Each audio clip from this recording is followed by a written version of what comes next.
National movement for old pension scheme NMOPS के तहत में कर्मचारियों ने केंद्र के समक्ष अपनी मांग उठाने के लिए दिल्ली के रामलीला मैदान में एक महारैली का आयोजन किया। इस महारैली का उद्देश्य मौजूदा राष्ट्रीय पेंशन योजना NPS के बजाय पुरानी पेंशन योजना को लागू करना है। नमस्कार, देश ऑनलाइन में आपका स्वागत है।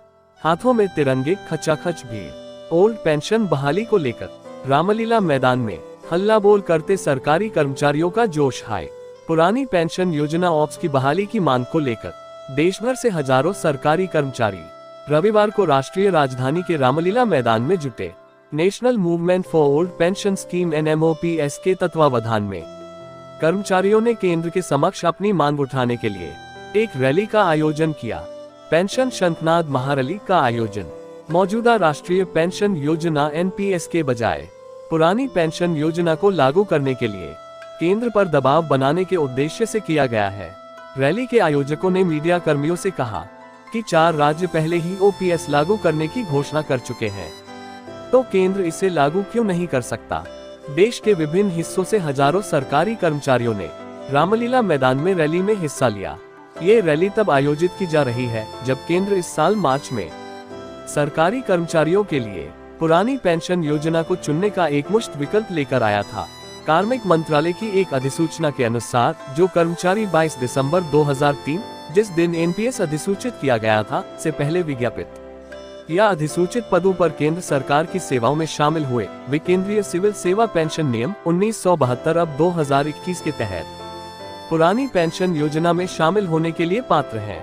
सरकारी कर्मचारियों का चुनिंदा समूह 31 अगस्त 2023 तक इस विकल्प को चुन सकता है।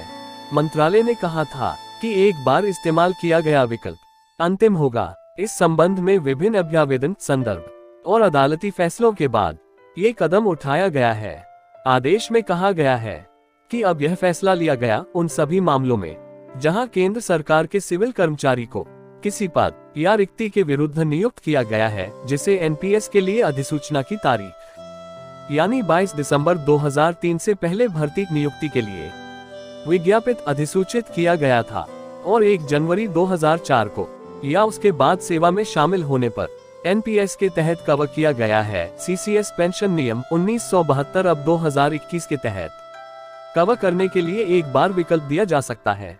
आदेश में कहा गया था कि वे सरकारी कर्मचारी जो विकल्प का प्रयोग करने के पात्र हैं लेकिन जो निर्धारित तिथि तक इस विकल्प का प्रयोग नहीं करते हैं, उन्हें राष्ट्रीय पेंशन प्रणाली द्वारा कवर किया जाना जारी रहेगा।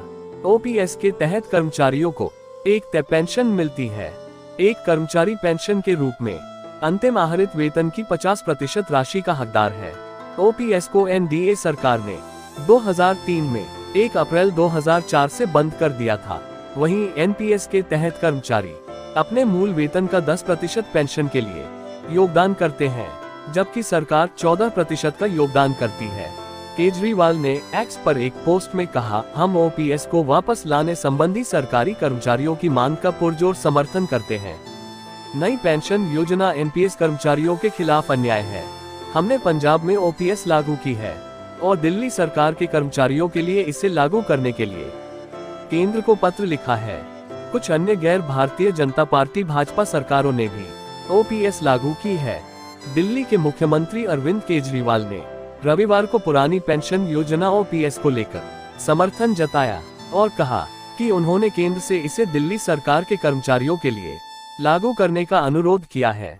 पुरानी पेंशन योजना की बहाली के लिए 20 से अधिक राज्यों से केंद्र और राज्य सरकार के कर्मचारियों द्वारा यहां रामलीला मैदान में व्यापक पैमाने पर विरोध प्रदर्शन के बीच उनकी यह टिप्पणी आई है।